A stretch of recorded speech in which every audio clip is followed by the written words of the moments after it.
Hey guys, let's get more news from Dallas Cowboys, but first don't forget to subscribe to the channel and leave your like.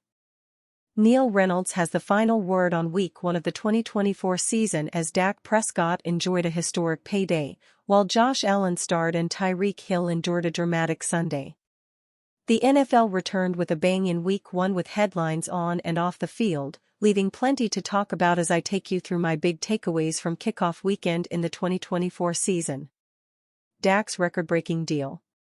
We now have our first $60 million per year quarterback in the NFL, and it was Dak Prescott of the Dallas Cowboys who had all the leverage to get that deal done just hours before his team beat the Cleveland Browns 33-17.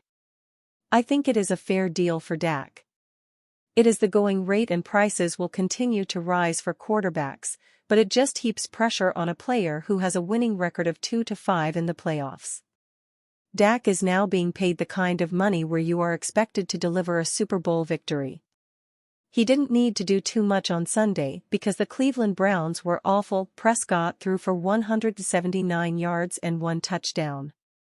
Dallas only amassed 265 total yards, but it was more than enough because Deshaun Watson was woeful for the home team Browns. A good week for Dallas, especially with their defense leading the way, and a good week for Dak Prescott. But for this team it will be about what they can deliver in January and, really, into February. Tyreek Hill. The Miami Dolphins' Tyreek Hill celebrated his 80-yard TD with a handcuff gesture after the wide receiver was detained by police for a traffic violation when heading into Hard Rock Stadium. Hill's dramatic day. Tyreek Hill, the star wide receiver for the Miami Dolphins, had to endure a traumatic day on Sunday. He was stopped by police 1 block from the stadium for a traffic violation and things escalated quickly, Tyreek ending up on the floor, face down and handcuffed. Calais Campbell, the former Walter Payton Man of the Year and one of the nicest guys in the NFL, went to Hill's aid and ended up in handcuffs as well. But they had to put it behind them and play the Jacksonville Jaguars. What impressed me the most was he faced the media afterwards and talked about his platform, and how he was more fortunate than others might have been in that situation. What if he wasn't Tyreek Hill? That's the question everybody is asking. Credit to him for bouncing back, and the Dolphins had to dig deep. Allen inspires Bills' comeback. Another team that had to dig deep in the AFC East were the Buffalo Bills. That was one of the more shocking developments at the start of Sunday's games, with the Bills at home to the Arizona Cardinals and heavy favorites to win before finding themselves trailing 17-3 and unable to do anything on the offensive side of the ball. They came to life either side of halftime as the Cardinals collapsed offensively, and as you would expect it was Josh Allen who led the way. He led the NFL with 44 total touchdowns last season and is off and running already in 2024. He accounted for 4 touchdowns in Week 1, throwing 2 and running for 2 more. This team, as has been the case for so many years, will go as far as Allen can carry them. All eyes were on Caleb Williams as he made his debut for the Chicago Bears against the Tennessee Titans at home. This looked like a good stage for him to show what all the excitement was about as the first overall pick in the draft, who was being compared to Patrick Mahomes and Aaron Rodgers in preseason. But this was not the stats line he would have dreamed of the night before the game: 14 completions from 29 attempts, 93 yards, no touchdowns, and no interceptions. The Bears, who trailed 17-0 in this game, won eventually, but it was defense and special teams that led the way. They scored on a return from a blocked punt and they scored on a pick six, and Williams will know he needs to contribute more. This was a getaway with one type of game for him. They got the win, but we need to see much more and consistency, but that will come.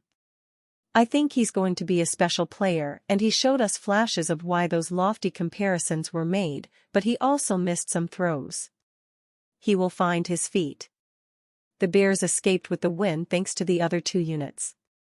It was a similar story for the Pittsburgh Steelers, who beat the Atlanta Falcons 18-10 on the road with not a single touchdown.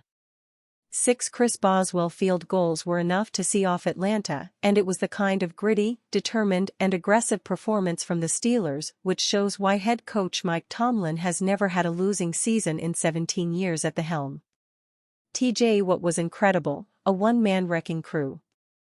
He had 1 sack and another 2 sacks, wiped out by penalties. He had a fumble recovery and he was hitting Kirk Cousins time and time again. He refuses to be blocked and plays with such tenacity, such desire.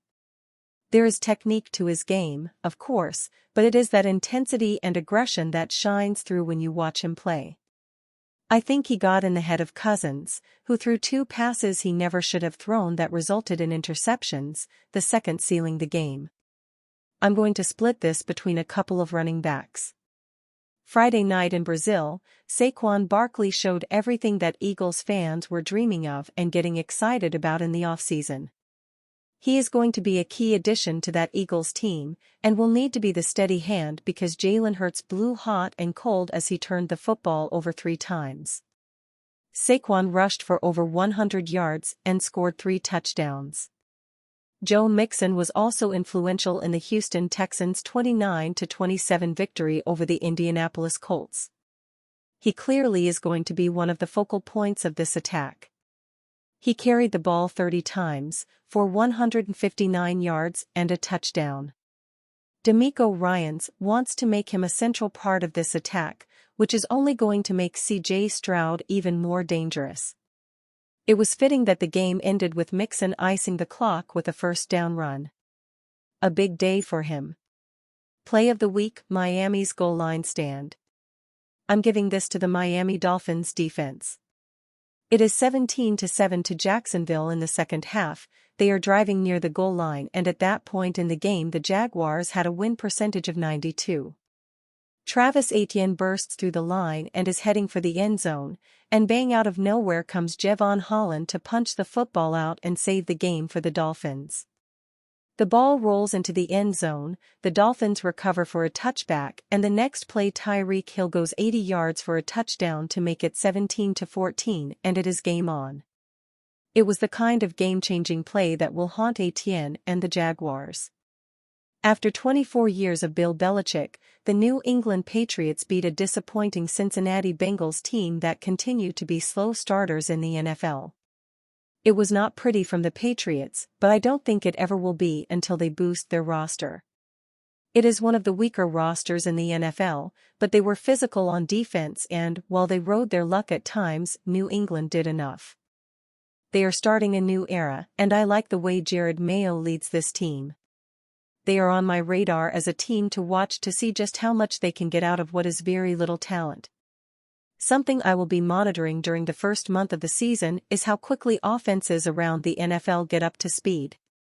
Miami's normally prolific offense only mustered 20 points, the Bears and Steelers won without scoring an offensive touchdown, and I think it is a result of star players not playing in the preseason. It is becoming more and more of a thing every summer. There are fewer and fewer sightings of starters in preseason games.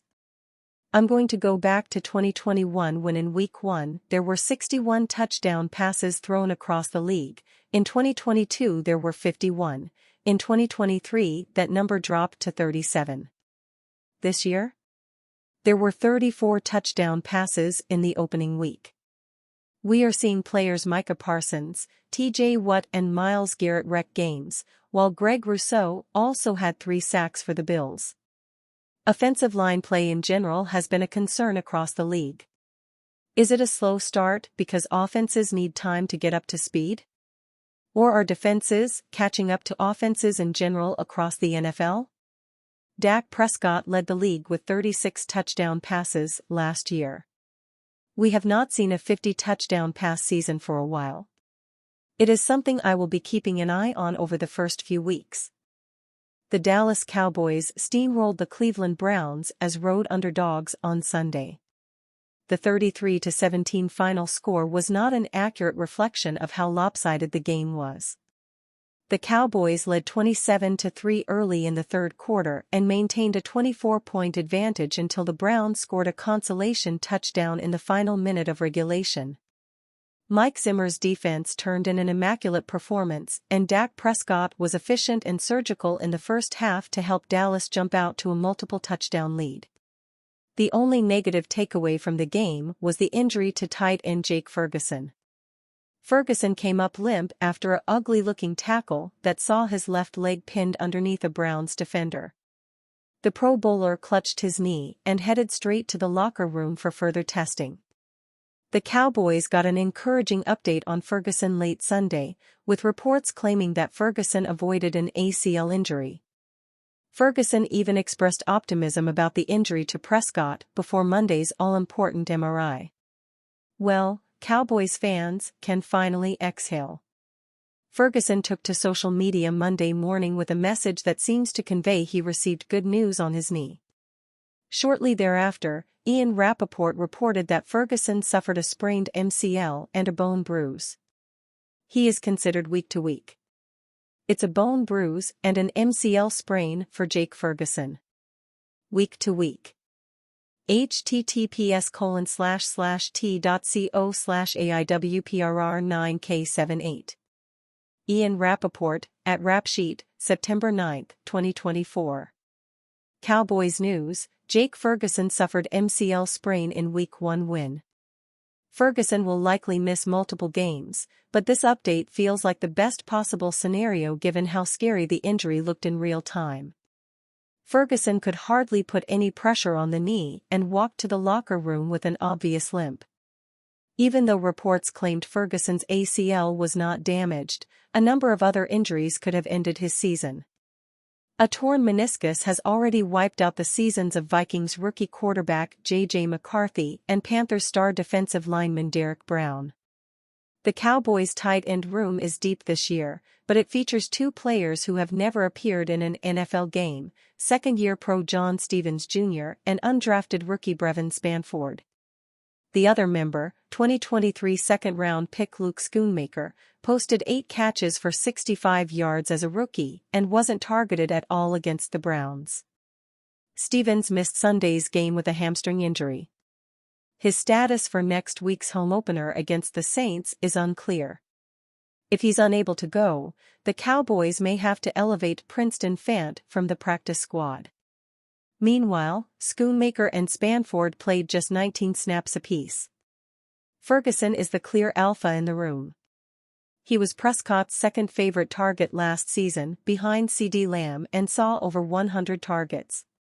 He ranked second on the team with 71 catches and 761 receiving yards, and third with 5 touchdown catches. The Cowboys will miss Ferguson dearly over the next couple of weeks, but the fact he'll be back at all this season is a win.